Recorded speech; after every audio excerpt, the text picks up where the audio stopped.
بەناوی خۆی بەخشندە و میهرەبان ئێمە وەکو وەفدێک لە زۆربەی ناوچەکانی کوردستانەوە کە هاتوین بۆ ناوچەی برادۆست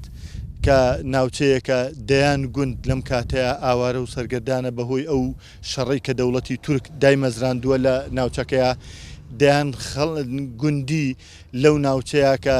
زیانی مادی و معنەویان بەرئەکەوێ هاتوین بۆ ئەوەی کە هەم هاوپشت و پشتیوانی خوشک و براکانمان بین لەم گوندانەیە و هەم ئیدانەی دەوڵەتی تورک بکەین و هەم بە کۆمەڵگای نێودەوڵەتی بە مەرجە ئاینیەکان بە حکوومەتی عێراقی بە حکوومەتی هەرێم و بە موسڵمانان بە هاوڵاتیان بەگشتی بڵین پێویستە هەڵوێستمان هەبێ لەسەر خوشک و براکانمان لە هەر شوێنی ئەم کوردستانەیە لەسەر ماڵ و حاڵی خۆیان لەسەر ڕز و باخی خۆیان لە ژیانی خۆیانە شەهید ئەکرێن زیانی مادی و معنەویان پێگرێ و ژینگە و ژیانەکان لێ تێگەدرێ و ڕز و باخیان ئەسووتێنرێ دەستکەوت و داهاتی ساڵێکیان جاری وا هەیە بە فڕۆکەیە کە لێ ئەدا بە تۆ بارانەی کە ئەیکەن بەو مەترسیانەی کە خستویان تەسەر ژیانی هاوڵاتیان کە دروست ئەکرێ بۆیە لە هەموو ئاینە جیاوازەکان لە هەموو پێکاتەکان لەگەڵ مامۆسا ئاینێ بەڕێزەکان لە هەموو ناوچەکانی کوردستانەوە کۆمەڵێک کەسایەتی هاتوین دێرە هەڵوێستی خۆمان دەرەبڕین و ئیدانەی ئەو کارە نەشیا و ناشەرعی و نائینسانی و ناقانونیانەی دەوڵەتی تورک ئەەکەین کە بەرامبەر بە هاوڵاتیانی گەلی کورد لە کوردستان ئایکا بۆیە جارش کە ئیدانیانەکەین و جارێش کە ئێمە پشتیوانی بۆ گەل و وڵاتی خۆمان دەرئەبڕین وەکو نوێنەری زەردەشتیان لە کوردستان ئیدانەی ئەو کارە قێزەو ناکەم کە دەوڵەتی تورکی فاسشت هێرش ئەکاتە سەر گوندەکانمان لە دەڤەری برادۆست و باڵەکایەتی کە ڕۆژانە قەسفێکی زۆر ئەکات و هاوڵاتیانی بەدبەختی ئەم کوردستانە لەناو ئەبات و ڕز و باخ و ئاژەڵەکانیان لەناوە بە ئێمە وەکو خۆمان وەکو زەردەشتیانی کوردستان لەگەڵ ئەم گروپە جوانەی ئاشتی و پێکەوە ژیانی ئاینەکان داوا لە حکوومەتی هەرێمی کوردستانەکەین و داوا لە حکوومەتی عێراقی و کۆمەڵگەی نێودەوڵەتی کە ئیدانەی ئەم کارە بکات و جارێکی تر پێداچوونەوە بە خۆیانە و بە ئەم کارەیە بکەن کە جارێکی تر نەتوانن سنووری کوردستان ببەزێنن و هێرش بکەنە سەر هاوڵاتیانی مەدەنی و گەلی کورد و نیشتیمانەکەمان زۆر سوپاسدانە. ئەمە کۆبوونەوەیەکی هەمە ڕەنگی گشتیە لە هەموو تاقم و چین و توێژەکان لە هەموو ئاینەکان هاتوین بۆ برادۆست بۆ دەربڕینی هەڵوێستێکی دینی خوایی ئینسانی نیشتیمانی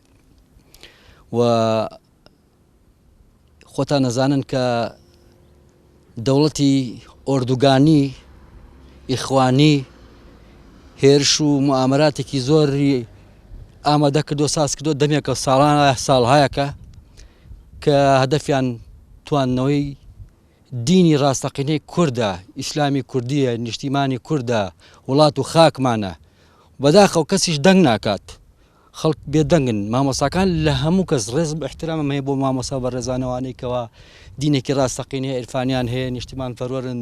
کورد پەروەرن ڕێز و احتراممان بۆوانە هەیە بەڵام زۆرینەی ئەوانەی کەوا ئیدعای دین ئەکەن ئیدعای ئیسلامەتی ئەکەن بێدەنگن لە کاتێکە کەسێک کە دژمنی میلەتەکەمانە کەسێک کە دژمنی وڵاتەکەمانە دژمنی عەقیدە و فکرمانە کە لە وڵاتێکی تر ئەمرێ لێرە هەر هەمووی نوێژی غایبی بۆ ئەکەن ڕێزی لێ ئەگرن بە هەموو شێوەی احترامی لێگرن بەڵام ئێمە ڕۆژانە خەڵکمان گەنجمان مناڵمان وڵاتمان وێران ئەکرێ یەک کەس دەنگ ناکە بەداخەوە میلەتی کورد زۆر سەیرە وایەکی دینیمان نییە بە هەموو شتەکانمان بە پێچەوانەوە وەرگرتووە دینەکەمان زۆر پێچەوانەیە ئەوەی دینی حەقیقی نەماوە هیچ ئینتیمایەکمان نەماوە نە بۆ دین نە بۆ خاک نە بۆ وڵات بەڕاستی ینی جۆرە بڵێم بێگانە پەرستێکی زۆر سەیر و نامە و غەریب بەدیەکەم مراندنی قەزیەکان بەڕاستیە بێت ئێمە میلەتی کورد ژیانێک بە بەرخۆیان بکاتەوە ڕۆحێک ئەو ڕۆحی دینی ڕاستەقینە نەتەوایەتی ڕاستەقینە زین و کاتەوە لە خۆیان تا لەو وشکی و لەو بۆشیە دەرچین لەو بێماناییە لەو پوچێ دەرچین ڕوومان بێ بڵین مسلمانین ڕوومان بێ بڵین ئینسانین بڵین کوردین وای لێ هاتووە تاکی کوردی پێی عیبە بڵێ مسلمانم پێی عیبە بڵێ من کوردم پێی عیبە بڵێ من خەڵکی ئەم وڵاتم هەموو شتێک بۆ بە عیبە ئەوەش ئەگەڕێتەوە بۆی ئەوەی کەوا هیچ ئینتیمایەک لای ئێمە نەماوە بەداخەوە. من تەنها حەدیثێکی پێغەمبەر صلی الله عليه وسلم ئەدەم بە گوێی هەموو بینەرێکا و هەموو بیسەرێکا و هەموو میلەتەکەی خۆم. کاتێ پیاوێک دێتە خزمەتی پێغەمبەر صلی الله عليه وسلم ئەفەرمێت یا رسول الله ئەڕەئەیتە ئین رەجولا یورید ئەخذ مالی، پیاوێک دێت ئەیەوێ ماڵەکەم داگیر بکات.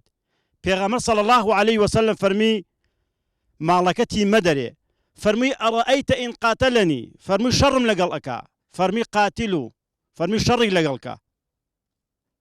فەرمووی ئەڕەئەیتە ئین قەتەلەنی، فەرمی ئەم کوژێ لەسەر ماڵەکەم. فەرمی فەئەنتە شەهید، فەرمی تۆ شەهیدی. فەرمی ئەڕەئەیتە ئین قەتەلتەه، تی ئەی ئەگەر من ئەوم کوشت، فەرمی هووە فی النار، فەرمی ئەو ئەڕوا بۆ ناو ئاگری دۆزەخ. تێکڕای عولەمایانی ئیسلام لەسەر ئەوە یەکدەنگن لەسەر بچووکترین شت لە ماڵ و سەرۆت و سامانەکەت ئەگەر شەڕیان پێ فرۆشتی بکوژرەی شەهیدی بیان کوژی ئەوان بۆ ناو دۆزەخ ئەڕۆن. ئەمە تەفسیری تێکڕای عولەمایانی زانایانە. کەسێک لەسەر بچووکترین لە ماڵ و سەرۆت و سامانەکەی لەلایەنی دوژمنانەوە بکوژرێ شەهید بێت، ئەی ئەگەر کەسێک لە پێناوی خاک و نیشتیمان و داهات و سەرۆت و سامانی میلەتێکە بکوژرێت، ئەبێ پلە و شەهادەتی چەندێ بەرز بێ لە لای خوا. من لەیرەوە ئێستا ئێمە لە بناری قەندیل و منتیقەی برا دۆستین، ئامادەین وەکو مامۆسایانی ئاینی و وەکو پێکەوە ژیان و ئەو براو خوشکانەمان لە ئاینە جیاوازەکانی تر خوێنی خۆمان بەخت بکەین لەسەر بستێ خاچی کوردستان. جارێکی تر ڕووی خیتاب و پەیامم بۆ هەرێمی کوردستان، بۆ عێراق، بۆ مەرجع ئاینیەکان، بۆ ئومەمی متحیدە، بۆ دووەلی عارەبی، بۆ سعودای پایتەختی ئیسلام، بۆ لە ئاستی هێرشەکانی تورکیای داگیرکەر بۆ سەر خاچی پیرۆزی کوردستان بێدەنگن. بۆ بێدەنگن، بۆ بێدەنگن. ئەی میلەتی کورد، ئەی زانایانی ئاینی کوردستان، ئەوە لە دوێنێکەوە شین و شەپۆرتانە بۆ محەممەد مرسی، وا نوێژی غایبی لەسەر ئەکەن، ئەی نوێژی حازر بۆ لەسەر گەریلا و کوردەکان ناکەن. بەدەست و بە تۆپ و تەیارەی ئەردۆغان هەر هەمویان شەهید کران، بە هەزاران ماڵ لە بناری قەندیل و منتیقەی برا دۆست حاڵ و ماڵی خۆیانان بەجێ هێشتووە، دەغڵ و دانیا سووتێندراوە. ئەی بۆ لەسەر تەرمەکانی کوردەکانی خۆمان نوێژی حەزیان لەسەر ناکەن، بۆ ئامادە نوێژی غایب لەسەر محەممەد مرسی بکەن. کواوان بۆ ئێمە گریان، کوا بۆ ئەنفالی ئێمە گریان، کوا بۆ چیمیا بارانی ئێمە گریان، کوا بۆ داگیرکردنی عەفرین گریان. لە بیرتان نایە فەڵەستین و دەسەڵاتەکەی فەڵەستین دەستخۆشی کرد لە ئەردۆغان کاتێک کە عەفرینی داگیر کرد. چیتر ئێمەی کورد بووە ببین بە جاشۆڵ خەلە گوێی دوژمنانمان. مەفروزە لەسەر شانی هەموو تاکێکی کورد دیفاع لە کورد بکات. گەنجەکانی هەر چوار پارچەی کوردستان، گەنجەکانی ڕۆژاوە، گەنجەکانی باکوور، گەنجەکانی باشوور، گەنجەکانی ڕۆژهەڵات، ئەوەی پشت و پەنای ئێمە بێ قەندیلە و بەس قەندیل وەرن چەکی شەرەف و مەردایەتی و کوردایەتی هەڵگرن، ڕاپەڕن توش بە تورکیای داگیرکەر پێی گڵاویان هێناوەتە ناو خاکی پیرۆزی کوردستانەوە. ئەو خاکە پیرۆزەی خوا لە قورئانە فەرمێ ربي أنزلني منزلا مباركا وأنت خير المنزلين واستود على الجودي. قرآن باسي پیرۆزی کوردستانی کردووە. توخوا وەرن با کوردستانمان لە کیس نەچێ، توخوا وەرن بۆ پاڵپشتی بۆ براکانمان، وەرن بۆ پاڵپشتی گەریلاکان و شەرڤانەکان، توخوا با کوردستانمان لە دەست دەرنەچێ. بەسە بگرین بۆ بێگانە، بەسە بگرین بۆ فەڵەستین، بەسە بگرین بۆ ئەردۆغان، با بگرین بۆ ساڵان 20 ساڵە سەری سپی کردووە لە زیندانەکانی تورکیا، با بۆ ئەو بگرین، با بۆ ئەو شوێن بکەین. ئەوە تەمەنی خۆی لە پێناوی کوردایەتیادانا، با هەموومان ڕێبازەکەی قاسی محەممەد زندیکەینەوە. ئەمە ڕۆژی غیرەتە، ڕۆژی هەوڵیمەتە، ڕۆژی ئەوەیە دەست لە ناو دەستی یەکەین، بەرەو قەندیل ڕێکەوین، ڕوبەڕووی دوژمنەکانمان بینەوە. توخوا وەرن ئەی گەنجەکان، با ئەم وڵاتەمان لە دەست نەرنەچێ، با جارێکی تر شەرەف و کرامەتی دایک و خوشکوژنەکانمان نەکەوێتە دەستی تورک و عەرب و فارسەوە. لە بازارەکانیانە کڕین و فرۆشتنیان پێ بکرێ وەک چۆن لە بازاڕی میسرا کڕین و فرۆشتن بەشنیان فال کرد. ئێستاش ئێمە بۆ سەرۆکەکەیان دەسەکەی نەگریان وەرن با بجەنگین چۆن ژنە یەسیدیەکان لە بازارەکانی مووسڵا کڕین و فرۆشتنیان پێ بکرا باچی تر کڕین و فرۆشتن بە شەرەف و کرامەتمانەوە نەکرێ لە بازارەکانی عەنقەرەدا وەرن لای گەنجەکان وەرن تکاتان لە یەکەم. وەسەلام عەلەیکم وەڕەحمەت اللهی وبەرەکاتوه. هەموو کاتێک شوێنی پاراستنی شەرەف و کەرامەتی کورد بووە لە هەموو خەواتەکانی یەک بە دوایەکی کووردا ئەم شوێنە توانێتی هەموو کورد بپارێزێت. ئەمڕۆ بتەوێت نەتەوێت دوژمنی کورد هەموو هەنگاوەکەنێت بۆی کە کورد لەناوبەرێت لە سەردەمانێکە ئەمڕۆ کە لە کوردستانیان هیچ گرنگ نییە بەلایەنەوە کە ئێمە کاکەی بین ئیسلام بین مەسیح بین گرین ئەوەیە نەتەوەیەک لەناوبەرن گرین ئاینی نییە شەڕی ئاینەتی نییە. ئەمڕۆ بەڕاستی ئەمە نەتەوەیەکین لە ڕۆژێکەوە بووینە هەر ژێر دەسە بووینە ڕۆژ بە ڕۆژ حەولیان داوە کە ئێمە لە ناو بچین. ئەگەر بێت و ئێمە دوای عەقڵیەت و عەرەب و فارس و تورکەوین ڕۆژ بە ڕۆژ بەرەو چاڵێتە ڕوین. من یەکشت ئەڵێم بە حکومەتی هەرێم بەسە دەسەڵات بەسە حەزبایەتی بەسە ئەنی ئەوە نەمان بینی ڕۆژ بە ڕۆژ ئەتوێنەوە. ئەمڕۆ کە تۆ کورسیەکە پاڵت پێوە ناوە کە کوردستانی پێوە ئەفرۆشی بەسەبی خەولاوە کورسی تۆ 4 ساڵ و 10 ساڵی ترە بەس شەرەف و کەرامەت ئێمە ڕۆژ بە ڕۆژە ڕاتە ژێر دەستی بێگانەوە. خاکمان ژێر ئەرزەکانمانش دراوە بە بێگانە. ئەگەر ئەمڕۆ من لانێک دروست نەکەم نەتەوەکەم تایە بپارێزم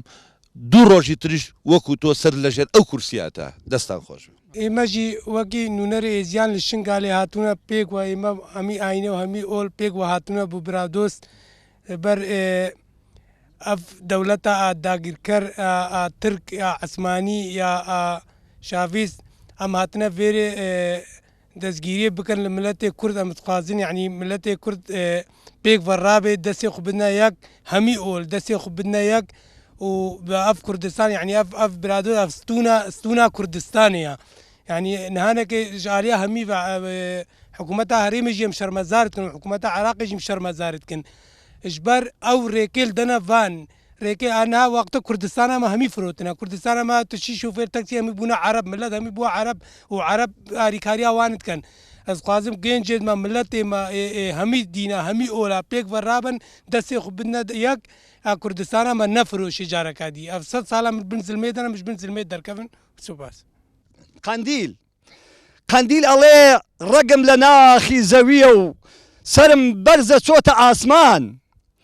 لوتي منهم من سنجر وبشتيوانم بو برخودان من حشارگە و بارەگا بووم هەموو کاتێ بۆ کوردستان دۆزەخیش بووم بۆ دوژمن و داگیرکەران. قەندیل ئەڵێ من پایتەختم من قەڵام بۆ هەر چوارلا بۆ باکوور و باشوور بۆ ڕۆژهەڵات و ڕۆژئاوا. قەندیل ئەڵێ بەرخۆدان هەر بەردەوامە و بەس یەکگرن دروشمی هەر چوار پارچە بکەن بە یەک و ئاڵای کوردستان هەڵگرن تا ببنە قەڵاو سەنگەر و هێز و پشتیوان وەک پێشمەرگا وەک گریلا وەک شەرەفان سپاس بۆ ئێوەش.